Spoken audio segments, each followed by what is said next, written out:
Good morning. I'm JJ Yaks Jacks, and welcome to my channel. Just put in at Clapboard Creek ramp here in Jacksonville, Florida.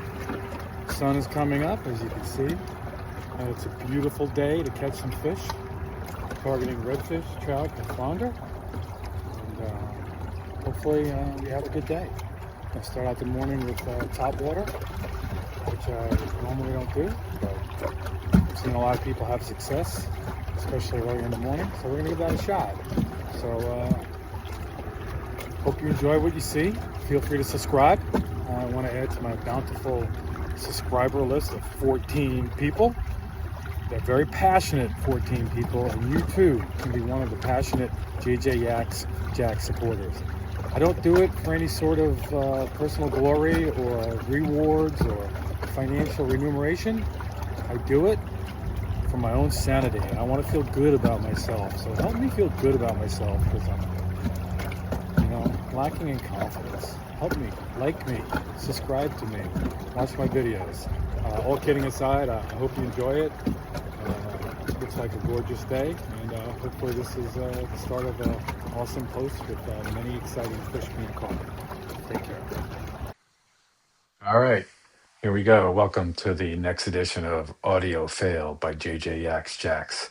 Got a voiceover here because I'm still adapting to how to do these recordings with the microphone, especially on windy days like today was.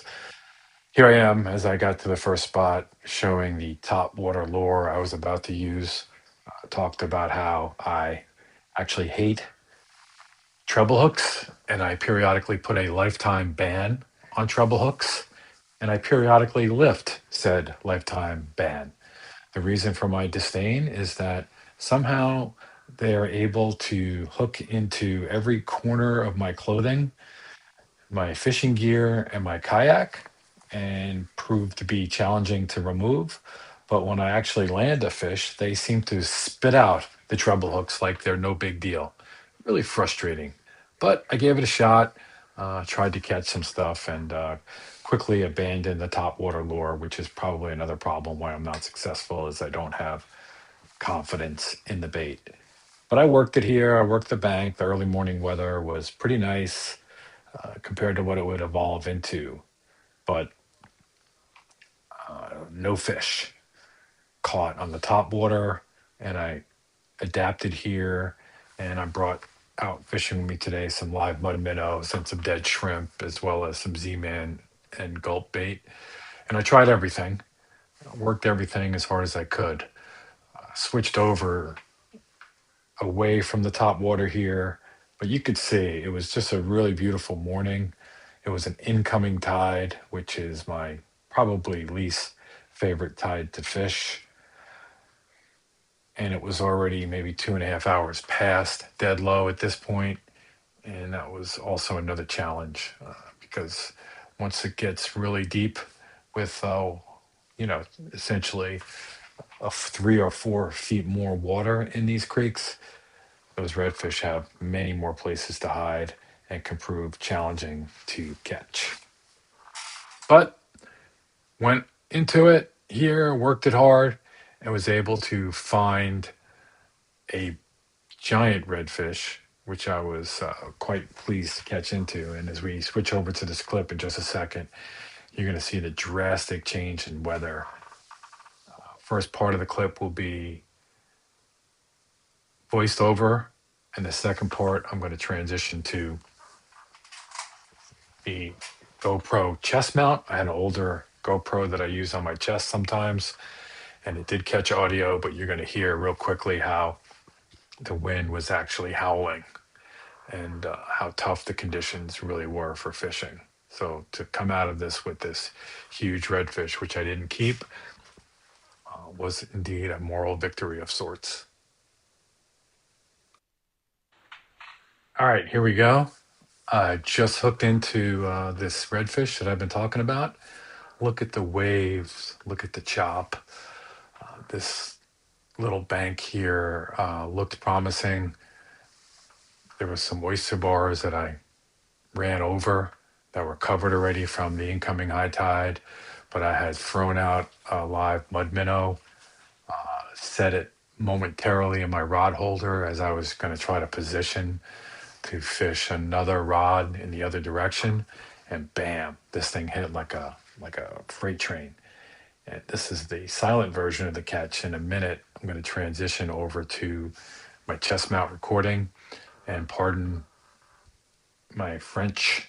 I used the S word a couple of times. Might have used the Lord's name improperly in my expletives.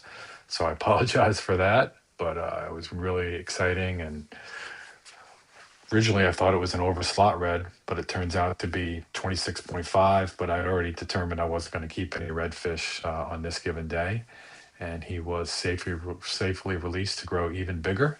Maybe go out there and make other redfish. So I wasn't going to keep any fish. Later on, I broke that vow, as you'll see as this video progresses. But let's switch over to the chest mount.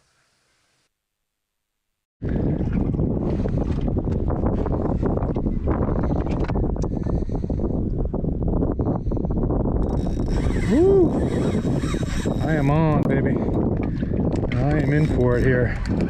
I don't know how much of this I got recorded, but I've got a big redfish on the line. I got to look at him once, and he didn't like what he saw.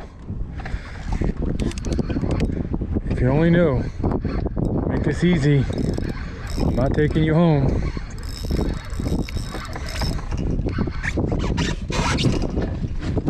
Gonna need a net for sure. Ooh, he is not done. Oh, I see a leader.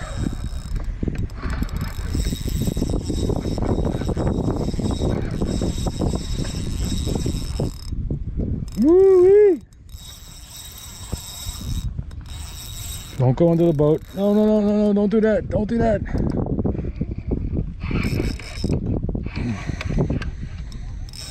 He didn't like that. Holy shit. This is a big fish. Oh my God. I don't think he's ready. I don't think he's ready. It's pretty close to the boat though. Holy shit, this is a beast. Oh my God. Oh, I got him. Holy shit. Pardon my French. This could be a personal best type fish here. Oh my God.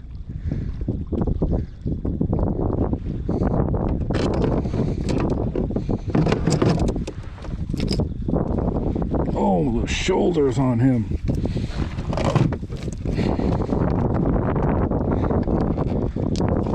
I don't even think I could keep this if I wanted to.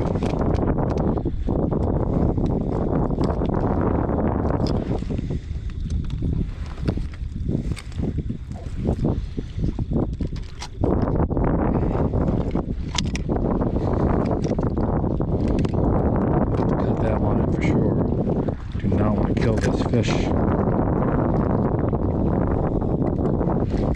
Look at that. Oh my God. Are you seeing this? Holy cow. What a beast. Look at the colors on him. By colors I mean red. And maybe I'm pointing that to the wrong camera. Look at that. Oh my God, what a fish. All right, here's another view from the camera that didn't have a mic going. I pose with the fish, 26.5, beautiful, beautiful red. Highlight of my day. I didn't realize this was not the first of many fish to come. But anyway, still appreciate the catch. And I did furble around all of the little mini creeks of Clapboard Creek and found the conditions really challenging, really difficult, not getting a lot of action until I was heading towards the ramp, and this bank, which was on the west border where the wind was coming from, was a little calmer and a little bit more fishable. And sure enough, I threw out a live mud minnow and hooked into a decent flounder. It was 14-inch flounder, as it turns out, which is probably the minimum I will keep. But as I mentioned, my wife is very fond of flounder and very fond of the Peruvian ceviche recipe that I use. And it is actually quite delicious. So I enjoy it as well. So happy wife, happy life, as we like to say. I did end up keeping this particular flounder. I do think moving forward, I'm going to raise the bar on flounder. 12 inches is legal, but I think 15 or more needs to be my standard to get any sort of decent yield. But anyway, thanks for watching today. Wish I had more fish to report, but it was a successful day. Beautiful weather, especially in the morning. Nice to be on the water. Had a lot of fun. And I had an epic battle with that redfish, as you've already seen. So apologize again for the language there. And appreciate you tuning in. Like or subscribe or do all those things that YouTubers always ask you for, and I will appreciate it. Hope to have many more to come. Take care.